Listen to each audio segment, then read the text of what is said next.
Hello, Internet! Gino, aka That Pinguino, here again with another deep look. This time, I'm taking a look at Final Fantasy IX for the PlayStation 1, and the reason why I'm doing that is because the Giant Bomb Community Endurance Run was last weekend, April 10th through April 12th, and we raised over $3,000 for Pencils of Promise, a charity that builds schools, trains teachers, and sends kids to school in developing nations. Thanks to everyone who streamed, everyone who donated. Thanks to all of you, we were able to send 12 kids to school for a year on scholarship. Thank you so much. Hope this was the most successful Giant Bomb Community Endurance Run ever. Hopefully next year it will be even bigger. So thank you to everyone who streamed and everyone who donated. And now on to Final Fantasy IX. So in this video, I'm going to be showing you how to defeat the Four Fiends, or the Four Chaos Guardians of Final Fantasy IX. They are throwbacks to the Four Fiends from Final Fantasy I. And the first boss that you're going to run up against is Marilith, or Marilith. This is the only Chaos Guardian whose name is not identical to the character from Final Fantasy I.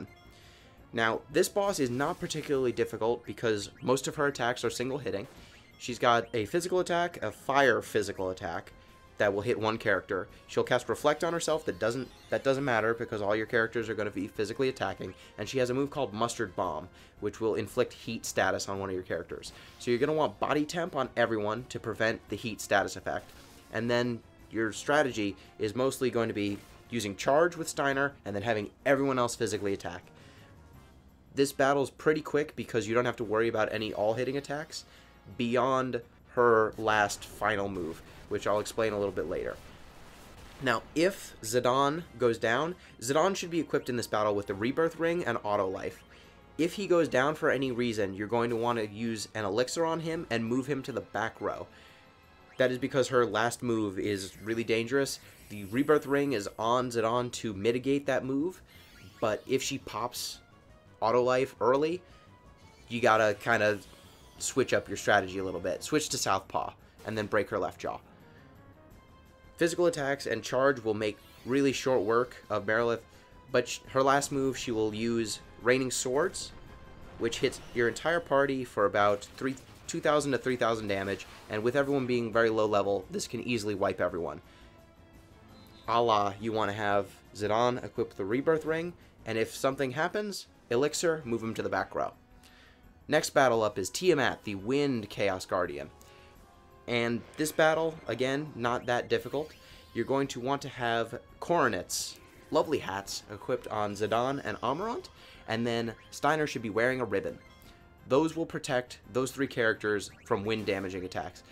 Tiamat has two moves that hit your entire party, Twister and Jetfire. Twister is a wind elemental attack. The coronets and the ribbon will protect some of your characters from that.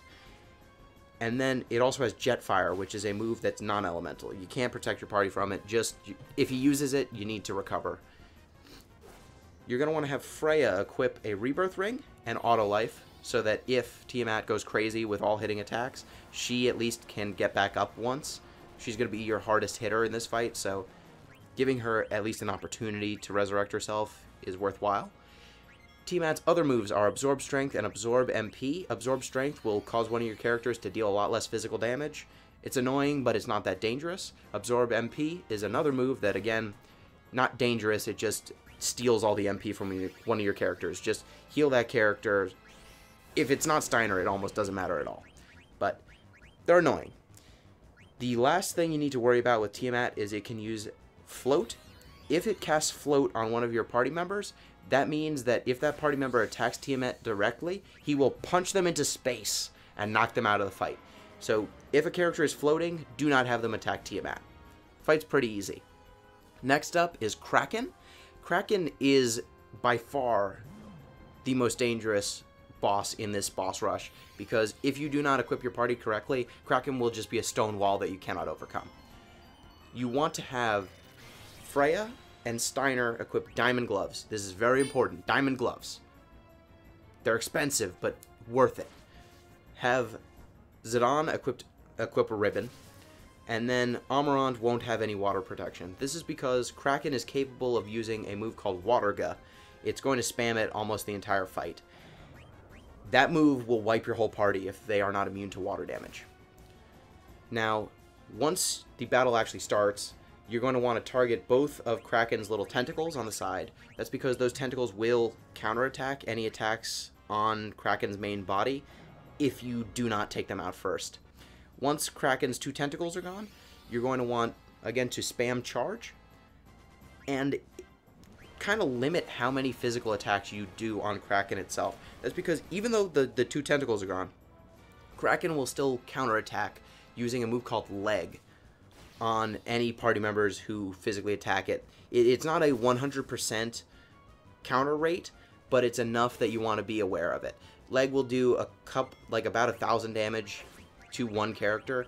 Not the end of the world if it kills someone, but it will slow you down a little bit. So you want to mitigate that by getting as many physical attacks in with charge as possible.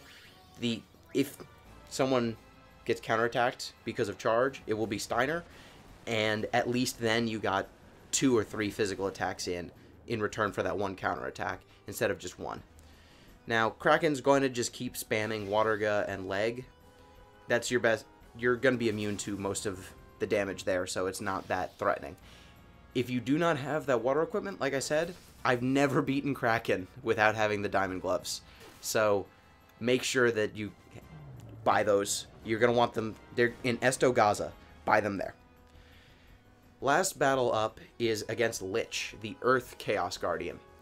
Lich is the easiest of all the Chaos Guardians. He basically melts, because Freya at this point should have the Holy Lance, should have some holy equipment, either the Mithril Helm or the Rebirth Ring, which will increase her holy damage output, and she should also have MP attack and Devil Killer. By stacking all of those, she can deal almost 9,999 damage all by herself with every regular attack. It is absurd how much damage she does.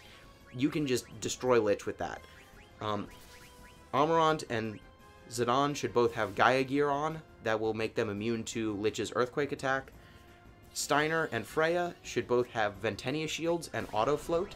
That will make them immune to Earth attacks. And then the only thing you have to worry about with Lich is his death moves.